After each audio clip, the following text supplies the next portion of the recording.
Mr. President, distinguished guests, my name is Mateusz Piotrowski and I'm the President of Europe Patient Association, and I'm happy and honored to welcome you at the second edition of our annual international conference, Policy and Values.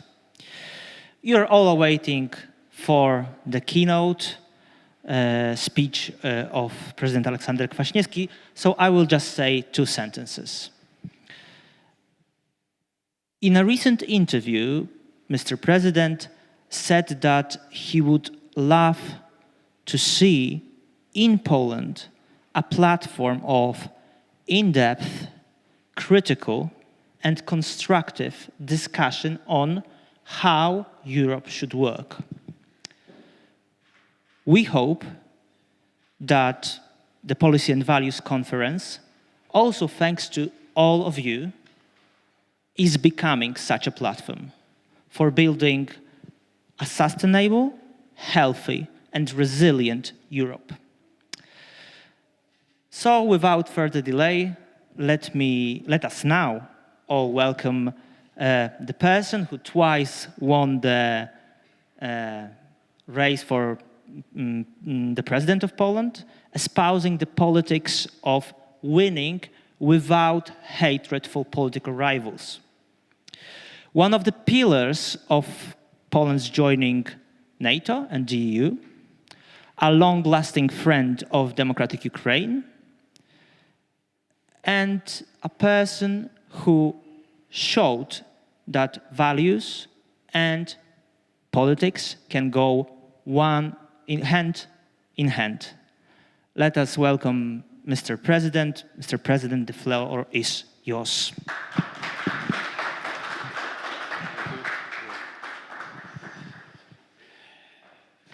Ladies and gentlemen, dear friends, thank you very much for inviting me here. And that's important what you said. We need such platforms discussing the future of Europe, the future of European integration, the position of Europe in this changing world, and very good that you decided to organize such place. This is a second conference, and I think the exchange of the opinion, because of the list, very prestigious, the list of very prestigious guests for next panels, really we can expect not only interesting but also inspiring and rich debate about the problems. If you allow me, in my introduction, I would like to say or to concentrate my attention on some problems which I see extremely important and difficult for the coming years, and especially I look for this young generation who is sitting here, and that is your difficult task in front of you in next years. But in my opinion, all these challenges are complicated, are very interdependent, but still manageable, doable. That is not so that we have no chances, and the future of Europe we can see only in very dark colors. It's not true. But very good also that this conference is now on the end of, close to the end of the year, 24, on the eve of New Year, 25, where the situation in the world, we feel it. Still, we don't have some arguments or some evidence, but we feel that the situation in the world can change dramatically very soon. And of course, such main driving force of this change is American election, and Donald Trump as an old new president of United States with his administration, which looks, because this is only one thing what we can judge now, with very, let's say, loyal people in this administration, loyal to him, and sometimes very strange. So, but what it means practically, we'll see. But of course, this factor is very, very crucial for the future, and everything what we see on eastern Polish border, I mean the Russian aggression against Ukraine and the perspective what will happen in this war, and after the war. That is the next element which define our situation. For Europe, I see the next main problems which we have to discuss and find the solutions and find also common understanding of the problems. The first is, of course, security. If I would have such speech to you theoretically 10 years ago or 15 years ago, for sure I would speak about security as well, but not as a first and the most important point. That is this change in the last years. And why that is so important? Because of two reasons. The first is aggressive policy of Russia, of Putin. And that is something what we have know. And not to be naive that Putin, because of something, will change this politics. No. His idea, what he explained to me many years ago, 2002, so 2 years ago, I had such very long and good conversation with him in his Kremlin apartment.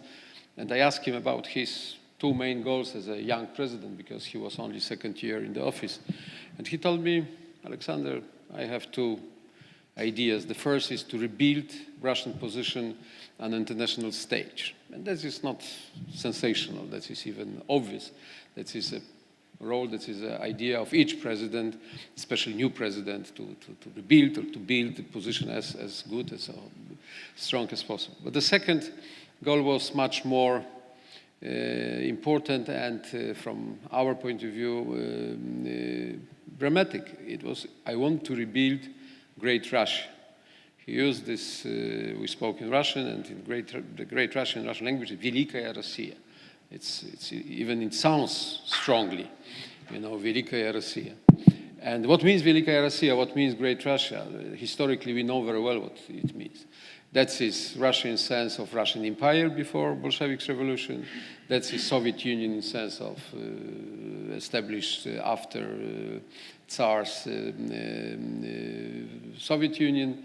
And now, after the collapse of Soviet Union, after disintegration of this empire, that is the reconstruction of this entity. It means Great Russia means Russia, of course, but Great Russia means Ukraine, and not part of Ukraine, not piece of Ukraine, but entire Ukraine as a part of this Great Russia idea. Of course, Belarus, of course, Moldova, Caucasus, three states in Caucasus, Azerbaijan, Armenia, and Georgia, and of course, Central Asia, because that is a place of unbelievable huge territory and a lot of raw materials and other possibilities. Kazakhstan, Uzbekistan, Tajikistan, etc., etc. So maybe in this idea of Great Russia, it's not so important to have Baltic states, but that is also not excluded. That is also possible that in this concept of Putin, some strong influence or impact on Baltic states is a part of this great Russia concept. So the first element what we have to see in coming years is this politics, this policy of Putin will be not changed. And even if some who is looking for end of Putin's era, I'm very pessimistic, because probably after a short period of some kind of, let's say, передышка, it's in Russian language, I don't know how to translate it correctly into English, such short break, maybe for more liberal policy, for renewal of contacts with the world, will have again returned to such Putin style or imperialistic style policy of Russia, because this policy is not only the Putin's policy. It's a policy supported by majority of Russians. So then if some who ask me, that's is Putin's war against Ukraine or is Russian war against Ukraine, I say, unfortunately, this is Russian war. It's a Russian war because still Putin has a strong support from from the people, from the elites, and that is something what we should know. The second element why the security issues are so important for us now is this time which we have now when old geostrategic architecture of the world is finished and new architecture of this geostrategic security and geostrategic system is still not created, is still not established. And practically, it means that we are a very chaotic situation now, what we observe in many regions, in many places. And it's quite easy to say what can be the point of this process of new architecture. It will be the situation when China wants to play the role number one in the world. United States wants to protect their position as number one. Europe is still thinking, where is our place in this new architecture? What is the next point to your discussion? We have Russia with this imperialistic policy to rebuild Great Russia. We have increasing ambitious and very legitimate ambitions of India, the strongest demographically country in the world. We have smaller ambitions, but still important of Turkey, and in some other places of the world like Latin America, etc. So these two elements, aggressive policy of Russia and this chaos connected or interconnected with this new architecture of geostrategy of the world, that are the two main elements which are defining also our European situation, are defining should define our thinking. Security, point number one. Number two is migration. Migration is very much interconnected with the security issues because many of these migrants are coming from the regions where we have wars, we have instability, we have a real fear of life in daily life. But the problem of migration in Europe is much more complicated because that is not only the question how we'll react according to law, international law, human rights, and how we will react on these migration waves coming from such region during the wars. And probably this is not very complicated. It could be easier to resolve. We can organize some system when the people, they can help, we can help them to come and we can give them chance to live in our countries. The problem with migration is more complicated because migration now, especially from eastern part of the world, Russia and Belarus, is using as a political weapon. And this artificial migration organized by organized crime supported by these governments, that is something what makes a lot of problems. And of course, such technical solutions like the fence or something like that, what we did on our border with Belarus, that is probably necessary step, but absolutely not efficient, not enough efficient. And that is important to think how we want to solve these problems. The second element, which is very complicated, is we have this migration from the regions where they don't have wars, but they want to look for better life. And our possibility to adopt all this migration in Europe is limited. The next problem is migration, which is very much connected with climate change. And that is also a problem which will increase. You know, we have more and more regions with a deficit of water, deficit of approach to the food, etc. And that's one side, so this migration pressure will be continued and will be one of the main problems, creation tensions, political conflicts in our countries. But that is only one side of the picture. The other side is we Europeans, we in Europe, we need migration because our demography is dramatic. Our labor market is also not in good shape. Poland is a very good example. Last year, the government was very proud to inform us that the unemployment in Poland is the lowest in the history, something around 2%. But 2% unemployment, frankly speaking, means that we don't have a labor market. And we have real problems to find the people to work. We had extra support, unexpected support after beginning of aggression because millions of Ukrainians came to us. But now that's more stable situation. Many of them returned. Many decided to go more Western. And this problem will be a serious problem for all European countries because of weak labor market and huge necessities to have more and more people in these aging societies in very special and extremely important branches like healthcare system and all this social, let's say, social service for especially for these aging people in our families. This is the problem, this is great news that longevity in our countries is more than 80 and probably soon 90. That's good, but nobody can promise to us that all this time we will be absolutely independent and will be enough good to live without support of some who. And generally, we cannot count on our children and grandchildren, unfortunately, because they are very few.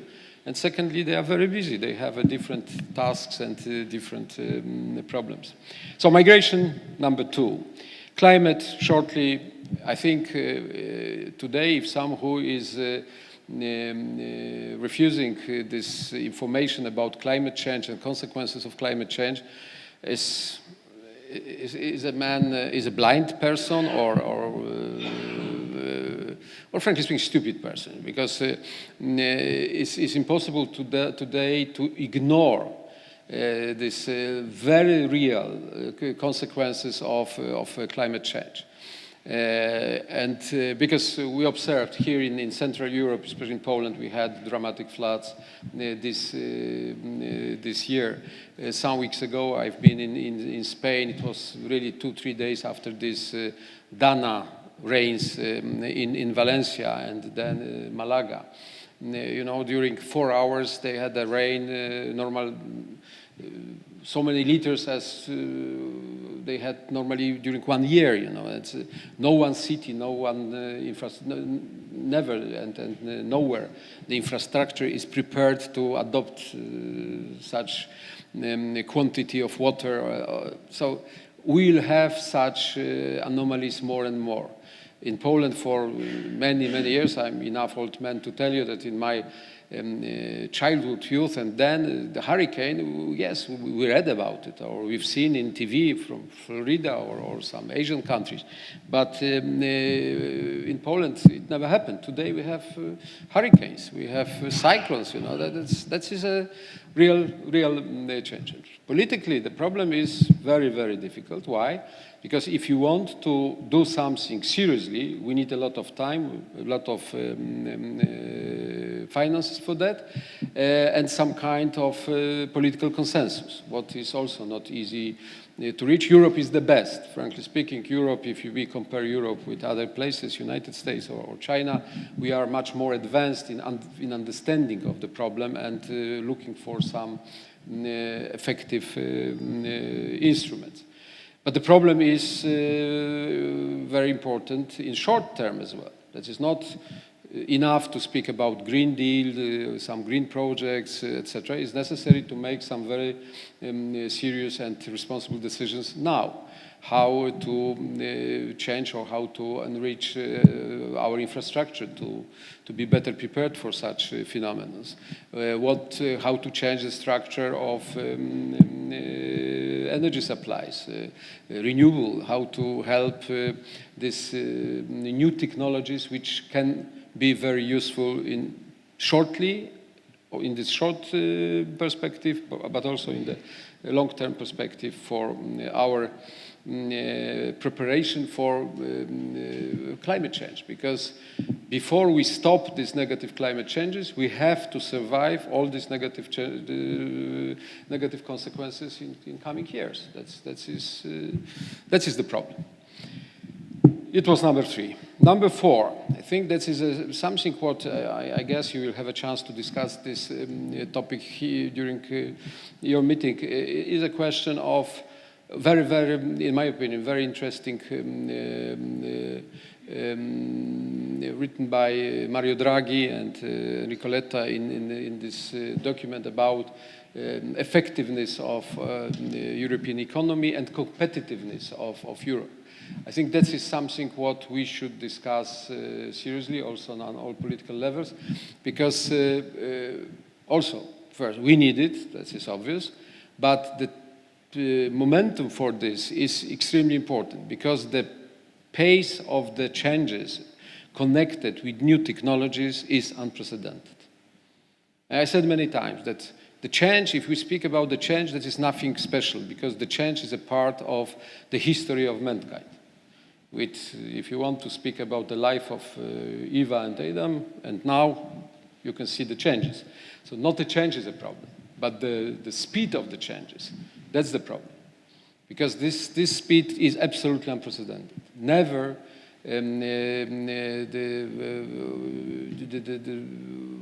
this timing for new revolutionary technologies was so short. And it means that the situation is changing so fast. And secondly, our power of adaptation is very limited. That is one of the main problems in the social life, that we are not prepared to adopt all these changes as fast as they are going. And this situation, this lack of these skills for adaptations creates this atmosphere of frustration, of exclusion, etc., etc. But it's very important to find good policy, European policy, in this special momentum of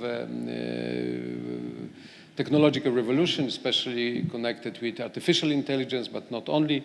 And it's necessary to support all these centers, research centers, scientific centers, universities, all these places where we can be enough good to compete, to be not poor colleagues or brothers of America and China, because this risk is existing.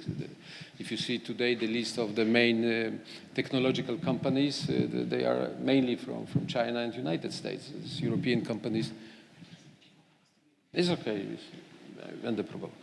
So this is point number 4, and final point, I have still 5 minutes, it's not bad, is a crisis of liberal democracies. The strength of Europe was, especially Western Europe, and after the changes in our countries, our region, Central and Eastern Europe, 89, 90, I'm very proud because I was an important part of these changes here. I tell you, we were extremely optimistic. We thought that today we'll go only forward with democracy, human rights, rights of women, all these positive values. Some of people, they were even more optimistic, like Fukuyama, who entitled his book "End of the History." You know, it's frankly speaking, that is really a very brave approach to say about some epochs that is end of the history, because we know from the past that is after end of history is coming the new history, and we start everything again and again. But now we know better as before that really it is not the end of history, and that is a real crisis of our system of democracy, this so-called liberal democracy. Of course, it would be important, but it would take too much time to explain how it happened. In my opinion, one of the reasons of this crisis, what we observe now, are these new technologies, especially social media.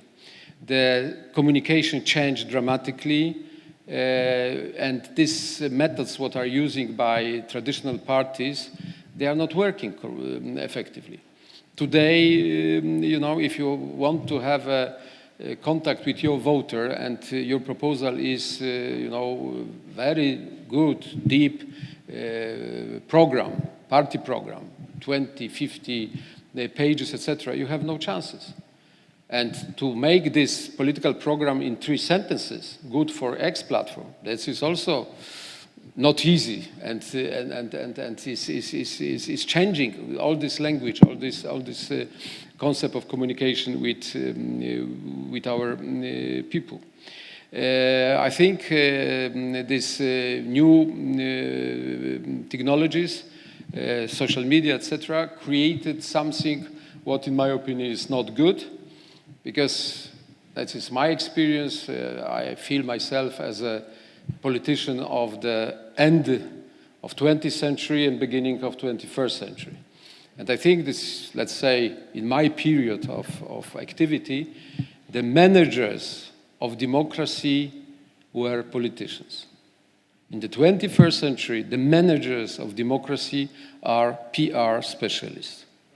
And that is absolutely negative change, because if politicians are thinking about also all this, how to win the election, or what kind of campaign to prepare, etc., they are thinking about a lot of technicalities, etc. But the main element, the main structure of this was connected with values, with some ideas, with some program, some strong willing, belief, etc., etc. Today, when we have the PR specialists managing all this elections, etc., the political party, political program is like typical good, you know, something in between the soap and let's say shirt or tie or something like that, you know, and that is wrong. The second element which changed in this new era, very much connected also with this and social media and this international situation, is the change of the paradigm of politics in sense how to win the election. Let's say again, sorry that I will say my time, but you understand about what time I'm speaking. In my time, some who wanted to win the election moved to the center. It was necessary to be less extreme, more center, and to find some new voters there in the center. But at the beginning of 21st century, this paradigm changed. Today, the idea to win the election is to polarize the society, to show that we are good and they are bad. They are our enemies. We will fight. We are not ready to speak with them. We don't like the dialogue with them. They are enemies. And you know, in some countries, it's quite easy to find the enemies. In Poland, it wasn't so easy. That's Jarosław Kaczyński, who first used this method of polarization. He created enemies. And in Polish situation, the first enemies in election many years ago were liberals and post-communists. The second election was migrants. The next election, LGBT. The next election, some who next, etc., etc. And that is also the drama for democracy, because democracy, by definition, needs dialogue. Democracy needs exchange of the opinion, consensus, compromise. Today, look, the compromise, that is one of the worst words. And in my opinion, the compromise is a sign of wisdom. It's not a sign of weakness. It's a sign of wisdom. Because without compromise, and that's is very easy example, you know, without the ability to find compromises, the humanity would not exist. No one marriage would exist. Yeah, because what means the marriage? If you are two and you want to make something together, that is necessary to understand the sense and culture of compromise, of dialogue, etc. So we have this problem with our democracy, all this international situation, this global fight, what we observed, and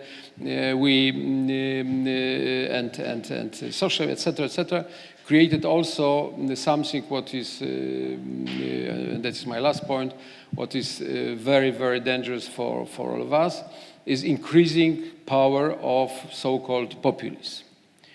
And I tell you, the populism is not a problem. Populism also existed always. This is something because the people, they don't understand fully the situation. Sometimes they need this more simple responses, more simple recipes, to feel, to some extent, all religions are populistic, That's, sorry that I said it, but this is also to explain complicity of the world by a quite understandable way.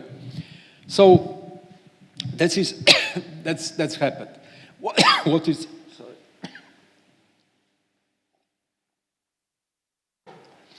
what is new with this populism and populism now? That populists never had such effective instruments like now, because to have all these possibilities to send the information everywhere by all these portals, etc., this is really something what changed almost everything. I remember COVID time, and I watched, for example, reaction and the opinion of really very famous Polish expert, experienced in many countries, the best specialist pandemia. So the reaction on his short statement or explanation was 2,000, 3,000, 5,000 reactions. It was very, very good. One of famous Polish singer, very talented woman. She is she decided to be specialist of pandemic as well, and she said that all of the things is a bullshit. COVID doesn't exist, Corona doesn't exist, viruses also there is not existing issue, etc., etc. Reaction or contact with her, it was more than 1 million, and I understood what the problem we have. If the really scientific, clever opinion has a chance to be read by 1,000, 5,000 people, and some stupid ideas, what I think, because that is my thinking, without evidence, without knowledge, without nothing, has a reaction of 1 million, so that's a problem with which we have to face and fight. So that is a problem. I think we shouldn't resign of this greatest values of liberal democracy, but it's necessary to find new methods, especially in the communication. Our language with young generation, our language with voters, our language in this debate with other politicians should be different. Of course, again, without resignation of our values, but we have to change something in this area. So, for sure, that is not a full list of the problems which we face and we will face, but I think it's enough long and difficult to start the discussion and to look for some solutions, for some positive ideas. I'm still optimistic. I think that if we will survive this difficult moment of coming months, with some revolutionary ideas going from Washington, D.C., and we'll have a strong belief that Europe integrated, Europe with good cooperation, Europe modern and strong in European past and future. We can not only survive, but we can also offer for the people in Europe and in the world very, very positive values, very this culture of dialogue, culture of compromise, and understanding that together, and we have 8 billion people in the earth, we will have more. So it's necessary to protect this culture of dialogue and compromise, first of all, because without that, the future can be quite dramatic. So all the best. I wish you good discussion. I wish you to find the best solutions. And welcome to Warsaw, welcome to Poland. Thank you.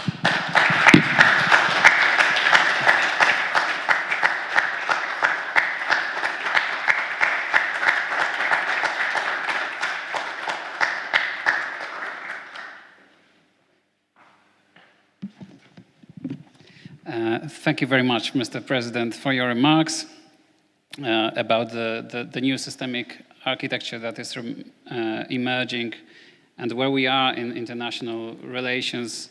And thank you especially for mentioning climate change, that for some reason is now mentioned less often now that we get used to it, and it somehow is less mentioned.